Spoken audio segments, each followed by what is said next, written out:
Third year class में first paper में रागों का तुलनात्मक अध्ययन आपका चैप्टर है। उसमें प्रीवियस चैप्टर में मैंने बहार और मियाँ मल्हार की तुलना बताई थी आपको, और आज हम पुरिया राग और मारवा राग का तुलना देख रहे हैं। इस सेशन में किसी भी रागों की तुलना जब होती है जब उनकी बहुत सारी चीज़ें एक सी होती हैं, उनकी प्रकृति एक सी हो, थाट एक सा हो या स्वर एक से हों, पर लगाने का जो स्वरों का तरीका है वो अलग है।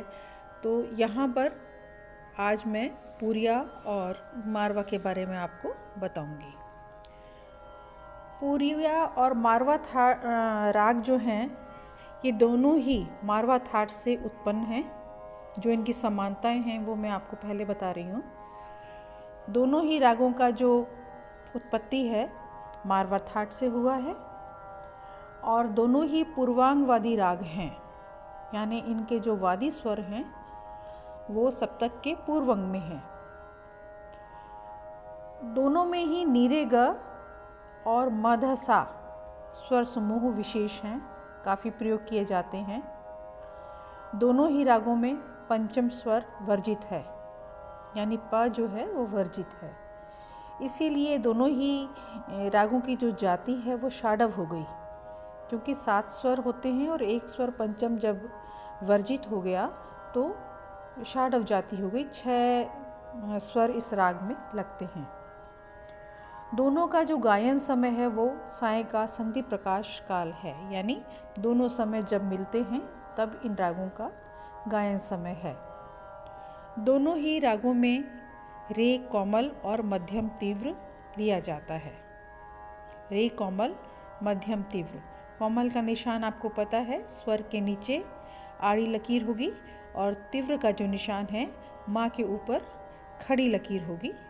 तो 2 स्वर जो हैं, 6 स्वर लगते हैं, 2 स्वर इसमें विकृत हैं, रे कोमल और मध्यम तीव्र। इसके बाद हम आते हैं कि दोनों में क्या डिफरेंस है। समानताएं मैंने अभी आपको बताई कि ये 7-8 समानताएं हैं, और अब हम इसको दोनों रागों को अलग किस प्रकार करेंगे। तो उसके लिए पुरिया और मारवा की जो प्रकृति है, यानी इन रागों का जो नेचर है वो अंतर है, उसमें अलग अलग है। जैसे पुरिया राग जो है गंभीर प्रकृति का राग है, जबकि मारवा जो है चंचल प्रकृति का राग है। पुरिया में मींड से काफ़ी काम होता है, मींड युक्त राग है ये, और मारवा में जब स्वर लगाते हैं हम तो मींड का काम नहीं लेते हैं, सीधे स्वरों का प्रयोग होता है, खड़े स्वरों का। पुरिया में गंधार और निषाद 2 स्वरों पर काफ़ी ठहराव किया जाता है, यानी न्यास किया जाता है, जबकि मारवा में रे और धा, ऋषभ और धैवत पर काफ़ी न्यास किया जाता है या ठहराव किया जाता है। ये मैंने आपको पहले ही बता दिया कि मींड जो है पुरिया में ज़्यादा प्रयोग की जाती है स्वरों के साथ, और मारवा में जो मींड है ना के बराबर रहती है। पुरिया में ग और धा, यानी गंधार और धैवत, निषाद और मध्यम तीव्र की स्वर संगति काफ़ी देखने को मिलती है, जबकि मारवा में धा और गा स्वर वही है। देखिए, गा और धा है पुरिया में, जबकि धा और गा है मारवा में। इसके अलावा नी और मा तीव्र की संगति कभी कभी संभव होती है, वो भी किस लिए, उसमें वेरिएशन लाने के लिए, नवीनता लाने के लिए। अब दोनों के जब मैं आरोह अवरोह आपको बताऊंगी तो आपको और क्लियर हो जाएगा दोनों रागों का स्वरूप। समानता असमानता इसके बाद में जब भी आपसे ये क्वेश्चन पूछा जाए और अगर आप उसको अटेम्प्ट करते हैं तो दोनों के जिस भी रागों की आप तुलना करें तो दोनों रागों का आरोह अवरोह पकड़ ज़रूर लिखें ताकि क्लियर हो जाएगा।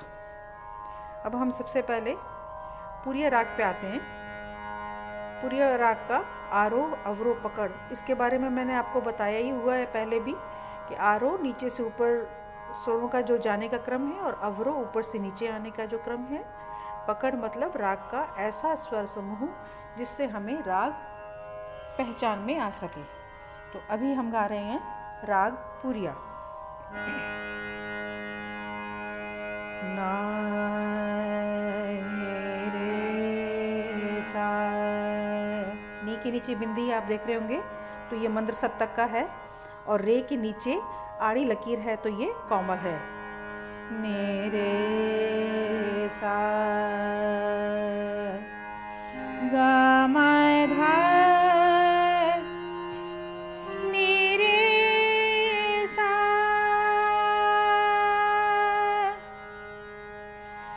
रे नी ध मा, ये मा तीव्र है, रे कोमल है, रे नी ध मा गा मा गा रे सा।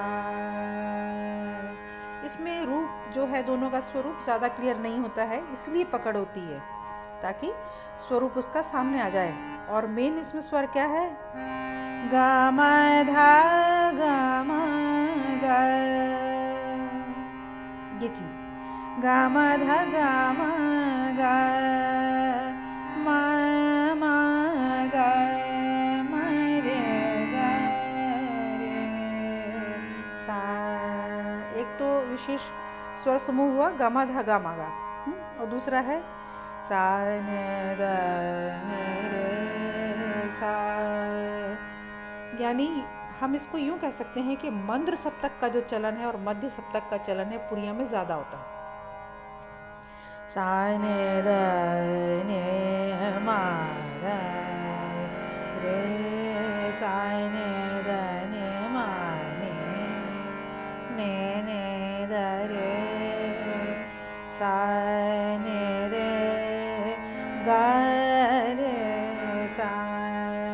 ये देखिए, ये मंद्र सप्तक में आया। अब हम सप्तक मध्य सप्तक में आए हैं। गा मा धा गा मा गा मा धा नी मा नी धा गा मा गा रे सा। ये आए हम पुरिया। पुरिया में हमने क्या गाया, मध्य और मंद्र में ज़्यादा चलन दिखाया। स्वर वही हैं, स्वरों के लगाने का तरीका थोड़ा सा अलग है। अब हम आते हैं मारवा पे। सारे, इसमें सारे भी लिखा हुआ है किताबों में और नीरे भी जाते हैं। रे गा मा धा नी धा सा, कहीं मीण नहीं है, खड़े स्वर हैं। सा नी धा मा गा रे सा। धा, इसमें धा और रे ये न्यास स्वर भी हैं और हर बार स्वर संगति इन्हीं पे जाके ठहराव करती है। जैसे पकड़ में बताया है, धा मा गा रे गा मा धा मा गा रे ने रे सा गा मा धा धा मा गा रे सा। उसमें यही था गा मा धा गा मा गा रे सा ने धा नी, ये पूरा था। ने धा ने मा धा रे सा। और इसमें था धा मा गा रे रे रे सा रे सा। ये चीज़ दोनों में अंतर है। धा मा गा रे मारवा और गा मा धा गा मा पुरिया। जब भी आपसे कोई विशेष स्वर समूह इसका पूछा जाए राग का, तो आप ये लिखेंगे। दोनों में ये डिफरेंस, मेन डिफरेंस है। आप समझ गए होंगे इन रागों का क्या आपस में समानता है, क्या असमानता है। आशा है कि ये आपको टॉपिक समझ में आया होगा। Thank you.